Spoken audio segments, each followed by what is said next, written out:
My name is Rachel, and I'm 32 years old. Today, I am living with the crushing weight of regret, knowing that I have made the biggest mistake of my life. I don't know how it happened, how everything unraveled so quickly. One moment, I had a loving husband, a stable marriage, and a comfortable life. The next, I was standing in our bedroom, watching him pack his bags, his face unreadable, his movement steady and deliberate, while my stomach twisted into tight, painful knots. I never thought Nathan, my husband, would leave. I had always believed I could push, tease, and even cross the line a little, and he would still be there, steady and unshaken, unbothered, unwavering. I was wrong. Because the moment I joked about him not being my first choice, about how I could have married someone better, I saw something in his eyes I had never seen before. Something final. He was done. Now, I sit alone in an empty house, staring at my phone, waiting for a message that will never come. I ruined everything, and there is no one to blame but myself. It all started on a night that should have been like any other. Nathan came home from work, looking exhausted, but still offered me that small, familiar smile, the one he always managed to give, no matter how hard his day had been. He worked long hours in construction management, dealing with stressful projects and impossible deadlines, yet he never let that stress spill over into our home. I wish I could say the same about myself. That day, I had done nothing productive. I had spent hours scrolling through TikTok, shopping online, and binge-watching a crime documentary. Meanwhile, the laundry piled up, the dishes remained untouched in the sink, and dinner, well, that hadn't even crossed my mind. We had money, so why bother cooking when we could just order in? I sent him a quick text. "What do you want from DoorDash?" But when he walked into the kitchen and saw the empty counters, his face fell. He didn't explode in anger, didn't raise his voice. He just looked disappointed, and somehow that irritated me. He sighed, rubbing the back of his neck. Asterisk, Rachel, you've been home all day. The least you could do is cook dinner. Asterisk, something inside me snapped.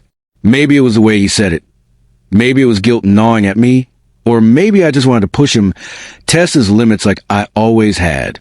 Oh, please, I scoffed, crossing my arms. Asterisk, you should be grateful.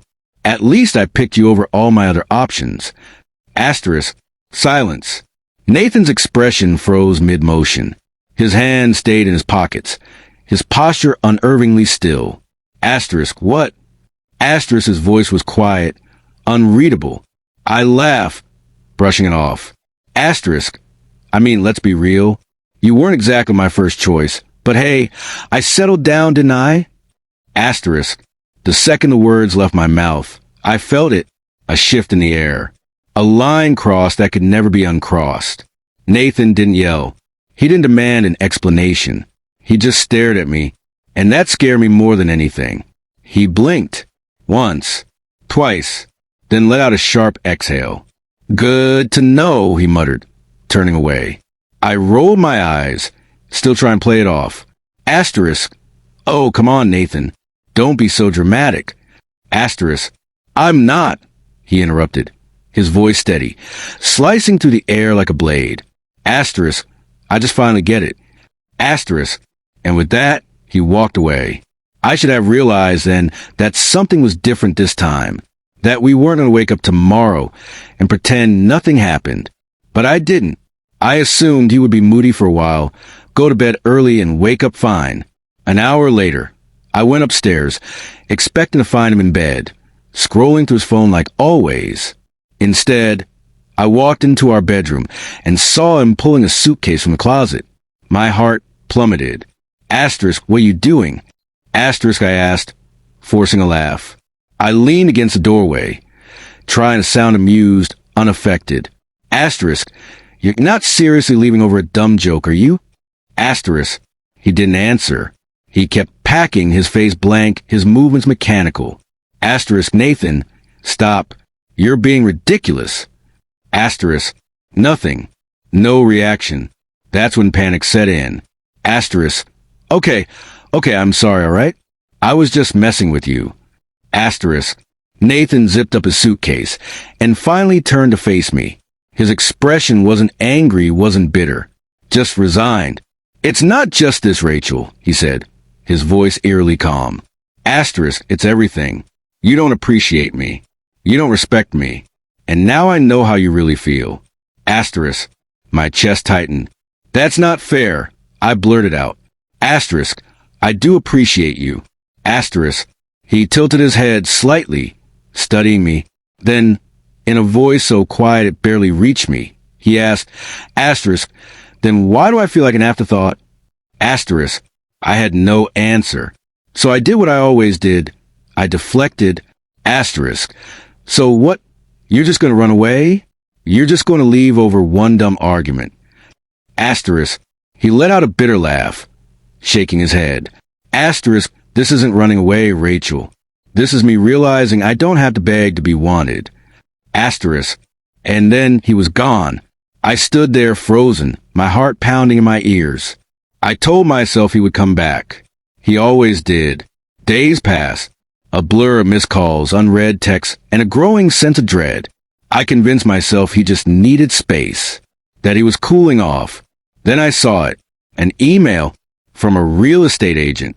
"Follow up on your apartment inquiry." My stomach dropped. I clicked it open with trembling hands. It wasn't just an inquiry, it was a lease agreement. Nathan wasn't cooling off. He was moving on. I called him immediately, straight to voicemail. I texted, Asterisk, "Nathan, what is this? You're actually getting an apartment?" Asterisk. Hours passed. No reply. Then finally, one short response. Asterisk.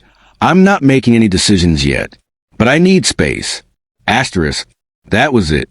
I sat there, staring at my screen, finally understanding what I had done.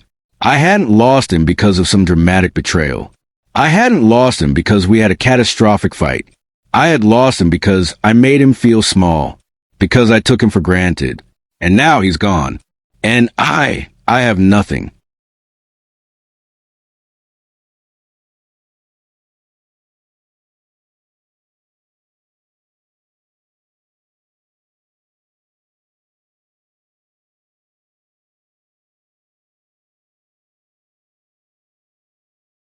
"I'm glad you're doing well," I said, "but I think we both know what happened between us. Revisiting it wouldn't serve either of us." Her smile tightened as she realized the old hooks no longer caught. "You've changed," she observed, voice tinged with accusation. "Yes," I agreed simply.